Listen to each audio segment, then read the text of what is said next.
live in Burke and I have the honor to be joined by the legendary Coach John Thompson. Coach, this time of year, do you miss coaching? I miss the games. You know, coaching consists of practice and the games. I don't miss the practice, but I do miss the games at times. Especially when you go in the NCAA tournament, you see all the action, the excitement, the adrenaline starts to flow a little bit. So let's talk about your son's team, the current day Georgetown Warriors. They're out early on in the tournament, third consecutive year to double-digit seeds. Is that just the nature of the tournament, that any team can beat any team on any given day, or is there more to it than that? First of all, let me make something very clear.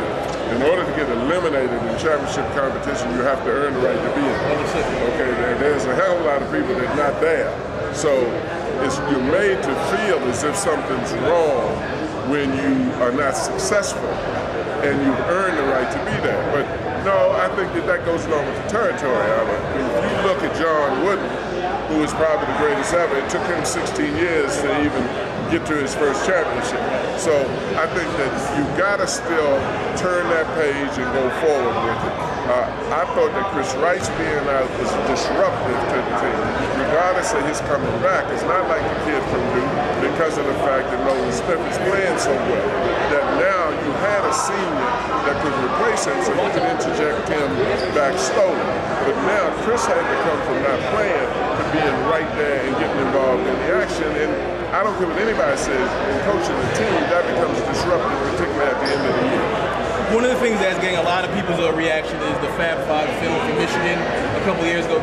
It's getting a lot of reaction for one reason or the other. That's not why we're talking about it today. Do you think your Georgetown teams of the 80s paved the way for the Fab Five and not getting enough credit for the success and all the hoopla that the Fab Five got? Did you guys lay the groundwork for the Fab Five as we know it today? Because I don't get involved in making comparisons with who did more to help or to pave the way. You do what you got to do at the time that you do it. And you do it because you believe that that's the best thing to do.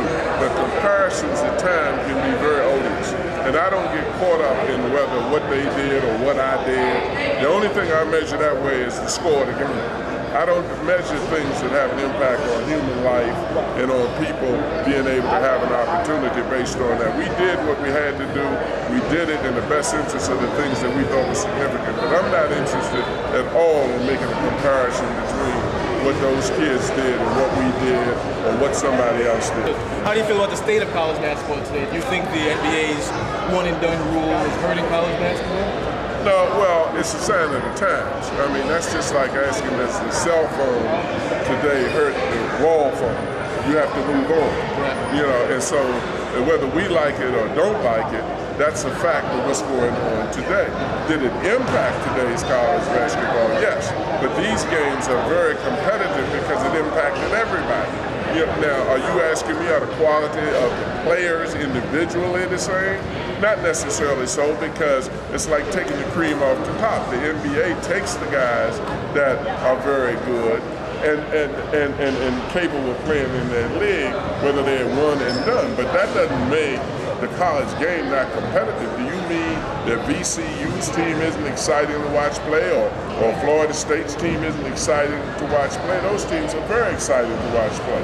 You know, but it has all impacted everybody. It hasn't impacted just one team. Were you surprised to learn that Allen Iverson couldn't latch on with the team and had to go to Turkey to play? Did that shock you at all?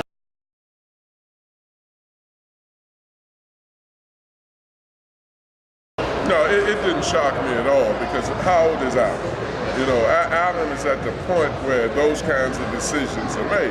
Allen had an enormous career. The only thing I was disappointed in is the fact that he had to leave the NBA after having such an exceptional career.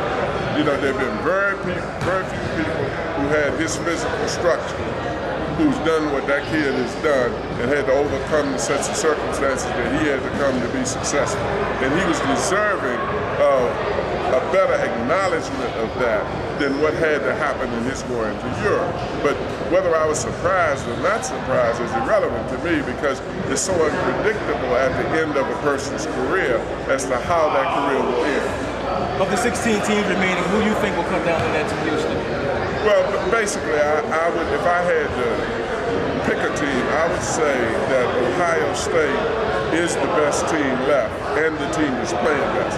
The team that's playing best is usually the team that'll win and not necessarily the best team. But I think they have two unique qualities. Ohio State is not only playing well, they are the best team. So if they can continue to do that, I would have to pick Ohio State. But as people like to say, anything can happen. Lastly, Coach, can you talk to us about your involvement with Powerade and the NCAA tournament? Well, I'm working for Powerade, first of all.